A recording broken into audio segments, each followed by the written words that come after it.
সাল্লামকে হত্যা করার উদ্দেশ্যে তলোয়ার হাতে নিয়ে ছুটে চললেন।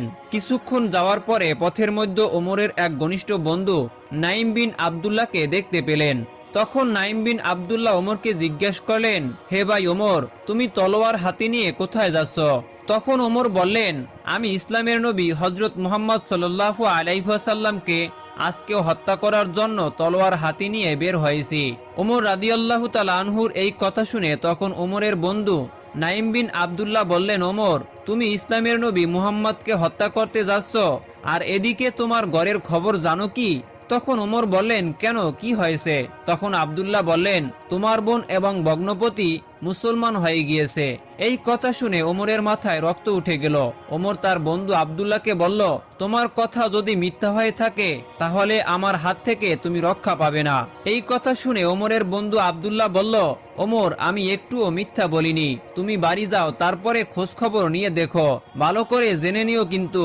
এই কথা শুনে ওমর রাদিয়াল্লাহু তাআলা আনহু আর বিশ্বনবীকে হত্যার উদ্দেশ্যে না গিয়ে বোন এবং ভগ্নিপতির বাড়ির দিকে রওনা করলেন। এখানে বলা বাহুল্য, ওমরের বন্ধু নাইম বিন আবদুল্লাহ ইতিপূর্বে মুসলমান হয়ে গিয়েছে। ওমর যখন বোনের বাড়িতে প্রবেশ করলেন তখন তিনি ঘর থেকে কুরআনুল কারীমের শব্দ শুনতে পাচ্ছিলেন। কে যেন পড়ছিল কোরআনের সেই মধুর বাণী। তখন ওমর ঘরের বাইরে অল্প কিছুক্ষণ দাঁড়িয়ে থেকে কোরআনের সেই আয়াতগুলো কিছুটা শুনছিলেন। তারপরে ওমর ঘরের ভিতরে প্রবেশ করেন। ওমরকে দেখে ওমরের বোন এবং ভগ্নিপতি কোরআনের আয়াতের পাটলিপিটি লুকিয়ে ফেললেন। তারপর ওমর তাদের উদ্দেশ্যে বললেন, শুনেছি তোমরা নাকি মুসলমান হয়ে গিয়েছ। তখন তারা জবাবে কোনো কথাই বলল না। ওমর আবার জিজ্ঞাসা করলেন, তোমরা মুসলমান হয়ে গিয়েছ, এই কথা সত্য নাকি মিথ্যা? আমাকে বলো। তখন তার বোন ওমরকে জবাব দিলেন, হ্যাঁ, আমরা মুসলমান হয়েছি, এটা সত্যি কথা। তখন ওমর তাদেরকে বললেন, তোমরা ঘরের মধ্যে এতক্ষণ কি পড়তেছিলা? তখন ওমরের বোন ফাতেমা জবাব দিলেন, আমরা এতক্ষণ ঘরের মধ্যে কোরআনুল কারীমের একটি সূরা পাঠ করছিলাম। তখন ওমর তাদেরকে বললেন, আমি তোমাদের ওই কোরআনুল কারীমের সূরাটি শুনতে চাই, আমাকে একটু পরে শোনাবে কি?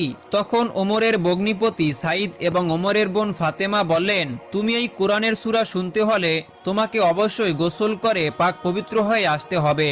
তখন ওমর রাদিয়াল্লাহু তাআলা আনহু গোসল করে পাক পবিত্র হয়ে আসেন। তারপর ওমরের বোন এবং ভগ্নিপতি কুরআনুল কারীমের সূরা তোহা পাঠ করে শোনালেন। ওমর সূরা তোহা শুনে মুহূর্তের মধ্যে স্তব্ধ হয়ে পড়লেন। ওমর ভাবতে থাকেন, এত সুন্দর সুমধুর কোরআন কোনো মানুষের দ্বারা সৃষ্টি হতে পারে না, এটা কেবল আল্লাহ পাক রব্বুল আলামিনেরই বাণী। তখন ওমর আর এক মুহূর্ত ঘরে দেরি করল না। ওমর সাথে সাথে ঘর থেকে বের হয়ে নবীজির দরবারের উদ্দেশ্যে রওনা করলেন। তখন ওমরের তরোয়ালটা ওমরের হাতেই ছিল। এদিকে বিশ্বনবী সাল্লাল্লাহু আলাইহি ওয়াসাল্লাম এবং তার সাহাবীদের কাছে খবর আসে ওমর তলোয়ার নিয়ে নবীজিকে হত্যা করার উদ্দেশ্যে আসতেছে। এই খবর শুনে সাহাবীরা উত্তেজিত হয়ে পড়লেন।